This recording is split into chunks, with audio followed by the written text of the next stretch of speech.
So Tano is down, and this blood is ridiculous. 126-yard shot from the blind, and he didn't go 50 yards. He is over there, right over there. So I'm gonna do my best to film this, but this blood is insane. So this is a point of impact. I mean, this is almost like a blood trail from a heart shot bow deer. Thank you for tuning in to Last Breath TV's Throwback Thursday. This is where we show off all of our favorite whitetail, turkey, hand fishing, antelope, mule deer, and bear hunting episodes from the past. Be sure to hit the like button, subscribe, and turn on the bell notifications so that way you never miss an episode. Actually, the same day that I arrowed Slick, Grant and I were hunting over one of our favorite spots to sit in the rut, and a new deer that we'd had on trail camera, hadn't had an encounter with yet, actually come in through the bottom. Really on the fence of whether or not we should target him, whether I should try to arrow him. And after, of course, he gets a little bit further away, I decided I want to shoot him. I tried to grunt at him, and it just didn't work out. Still a great deer, cataloged him, hoped to make it, and sure enough, he did to the 2018 season. So in 2018, Garrett and I knew for a fact that Tonto would be 5.5 and thus would be at the top or very close to the top of our hit list. It's October 24th, and us working folk screamed out to the blind after work. We got in later than we wanted to, about 4:15. There's 5 does in the field. The farmer had just picked this yesterday, so we're sitting over here. Nearly a year, 2 years ago, we had an opportunity at a phenomenal deer in this field. And traditionally, this has always just been a really good time of the year for this exact spot. I guess you could say it was a stars aligning moment because the corn was picked yesterday. We have a very rare southeast wind, which is the most perfect and ideal for this blind, and it's pre-rut. Grant and I both are sitting with a buck tag burn up. He shot Slick Lucky just a couple days ago. I harvested Josh on the 12th. We're gonna sit in here and kind of be an observatory mission, see what comes out.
I'm just gonna duplicate what we did for Lucky. I'm gonna do a couple grunts, wait 30-40 seconds, and then I'm gonna rake a tree.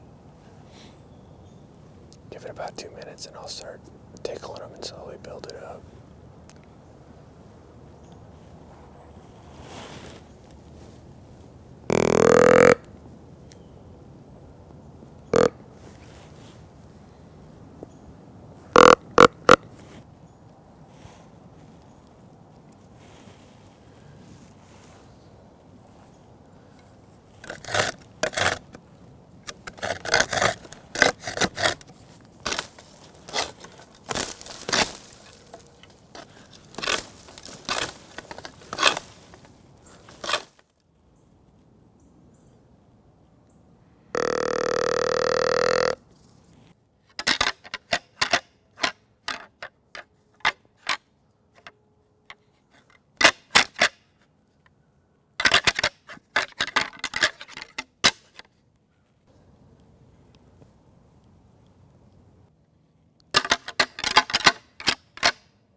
So we had been tracking Tano throughout the season, getting pictures of him over scrape lines and finding out, trying to figure out where his core area was.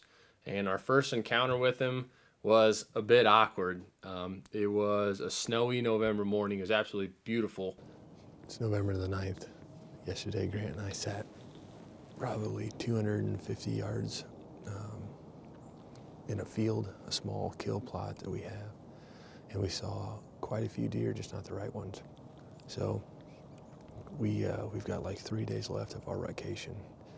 We're kind of pushing it, I guess you could say. We're in a stand that I killed slick out of a year and 5 days ago.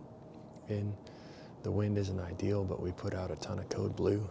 And Grant and I were saying, like, this is something that we would have done 5 years ago. So far, hasn't even been probably 20 minutes of light, and we've seen 7 does and a small spike buck. So we'll see. Hopefully this weather gets it moving. It's cold, it's 28, snow on the ground, light wind. This is about as good as you could get for the Midwest whitetail rut. Grant checked the trail camera, and we had multiple deer in here, good deer, in the morning the past couple days. But that other thing that it showed is that there was a buck breeding a doe. So hopefully they're not locked down. Hopefully they're either transitioning between does or trying to find those first hot ones. But it is on like Donkey Kong, and see if we can't get lucky this morning.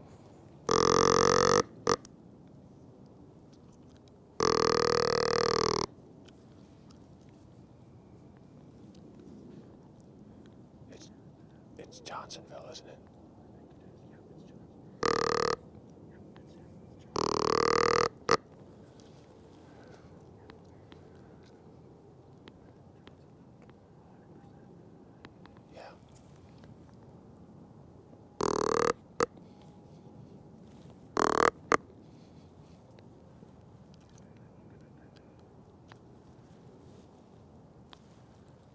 I wish I had a doe bleed.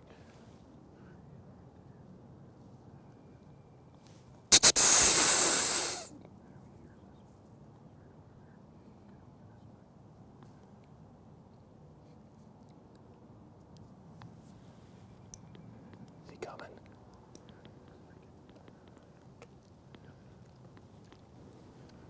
I mean, if he's with that doe, it's going to be hard to pull him off of it.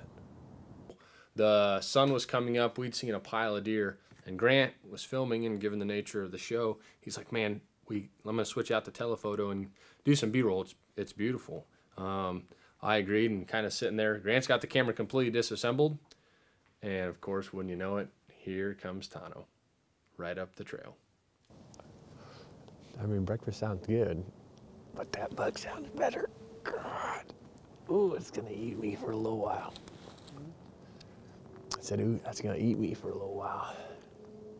And I was visualizing it, and I'm like, okay, it's going to be about 30, 35. I said I got my pin set on 20. I was like, that's my shot. I was going to take it. I was ready to. And they went the other way.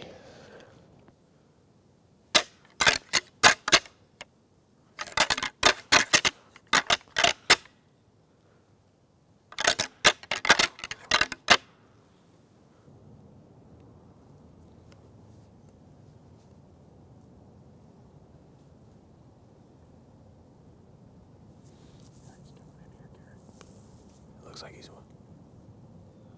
I'm not gonna shoot him. I'm not gonna kill him. Got some great footage of him right now.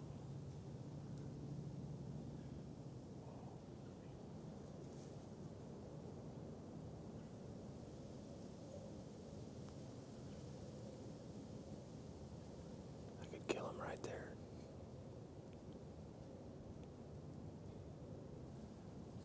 Gotta look sweet.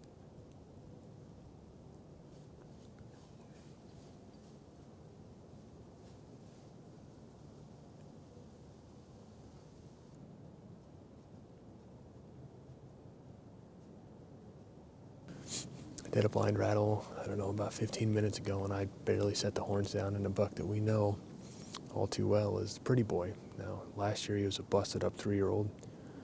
And we were lucky that he was busted up because we knew he'd probably make it. And this year he did. He sits real high off top of his head.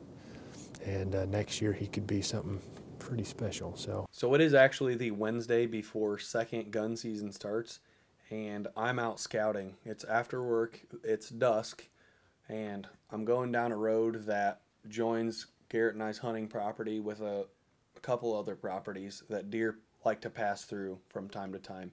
And I actually see Tonto on the hoof. And like Garrett said, we haven't seen him for the entire duration of the rut, and he's going back north towards our property. So I called Garrett, and I was frantic with him. I told him Tonto's alive, and he's going to be in the vicinity tomorrow, the opening day of second gun season. So here comes the first day of second firearm season in Illinois. And naturally, Grant is burdened and has to make a hard decision. And I was self-filming, which is fine, in a ground blind. And I'm having a great day. 8 to 10 inches of snow on the ground, and it's really one of the few good days that we've had this entire 3-4 week stretch of the rut. It's actually a little bit after 3. I got out of work later than I wanted to. And I bumped a pair of young deer out of the field here. But we are sitting over a snow-covered cornfield. I've got a rare southeast wind blowing me back to the road here, so I shouldn't be winded at all tonight. I'm seeing a lot of deer, seeing a lot of our good deer. One of them, in fact, which is Pretty Boy, and I'm filming him. He's a beautiful 4-year-old. We know he's going to blow up. And I just picked my head up out of the camera to scan the field, and here comes Tano from the other way on a line to the does. Tano just came in the field. Yep. Tonto just came in the field.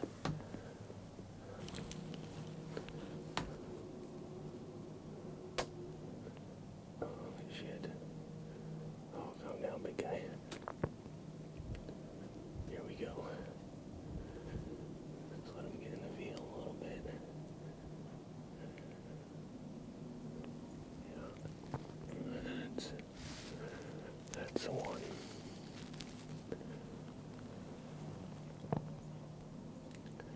I think I'd be pretty silly to pass this buck.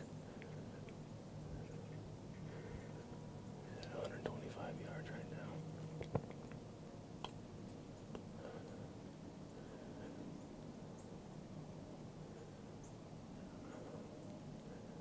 5.5-year-old deer right there.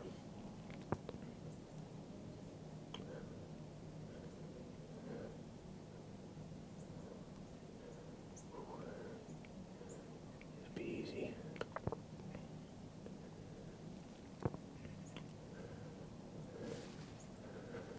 I don't have a shot yet. Holy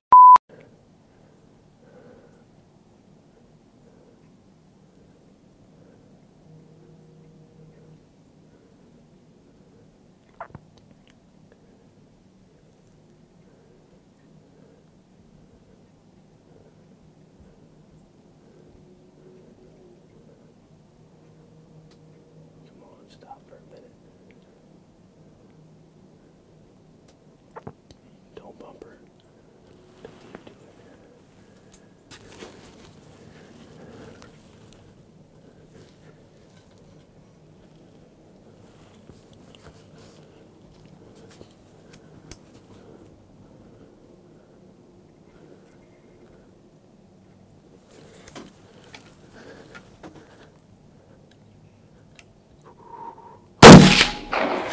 Got him. I got him. Where is he? Where is he? Where is he? Where is he? Where is he? Where is he? There he is. There he is. Look at him pouring blood. No. Oh, yeah. Heart shot him. Definitely 100%. Dude, yeah. Yep. I mean, I filmed him for a while, but I was like, I can't hold on to this any longer, dude. 126 yards. Oh, man. Dude, I can't, I mean, it happened so early. Yeah, I mean, it's only 4:20. I mean, that's why I realistically hunt for another hour. Well, Really wanted to. that's what I'm saying, man. I was like, I like, he came out and I thought to myself, am I silly for shooting him right now? And I was like, no, I'm not. Okay, so Tano is down. And this blood is ridiculous. 126 yard shot from the blind. and he didn't go 50 yards. He is over there, right over there. So I'm gonna do my best to film this, but this blood is insane. So this is a point of impact. I mean, this is almost like a blood trail from a heart shot bow deer. And this is just the whole way. Oh, here he is. This is a deer that we struggled all year to figure out who he was. He was one of the dominant bucks on our farm, and knew he was gonna be one of the big shots running around. Beautiful deer. This is a deer that we know as Tano. Last year he showed up on our farms mid-October, and he hung around for about 3 weeks, and then this year he came back and he stuck around almost all year. It was him, Johnsonville, and then Lucky, which Grant was able to harvest in early October, that were really the 3 hit listers on our farm. And this guy was becoming the top of the list after getting more footage, seeing him in person, almost killing him with a bow. This was really the cherry deer at the farm. He's probably 19 to 20 inches wide. He's got some great character with the split over here. He's got a little cheater point over here. Just a great buck. You know, we're happy to be able to hunt a deer like this. I'm super pumped to be able to kill a deer like this. Bittersweet though today, considering that Grant wasn't there with me. But regardless, this is a great deer. I think it's a deer that most people would be super proud to kill. I am blessed to be able to wrap my tag around this guy. It's a perfect way to end the season. I'm bucked out, ready to sit behind Grant until he gets it done.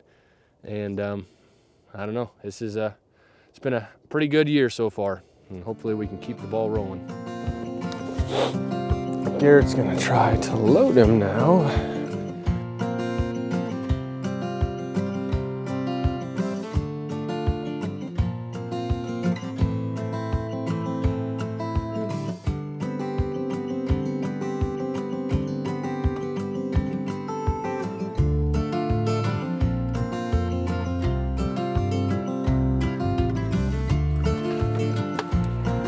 What's up, you ho chums?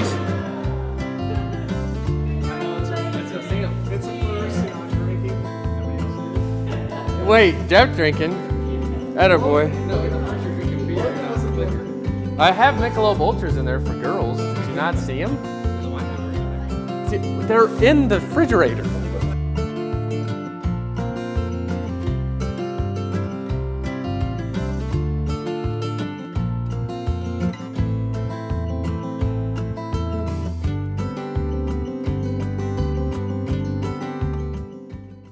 If you like listening to hunting stories as much as watching them, then check out our podcast. The Last Breath Huntcast is available on iTunes, Spotify, and all other major podcast platforms.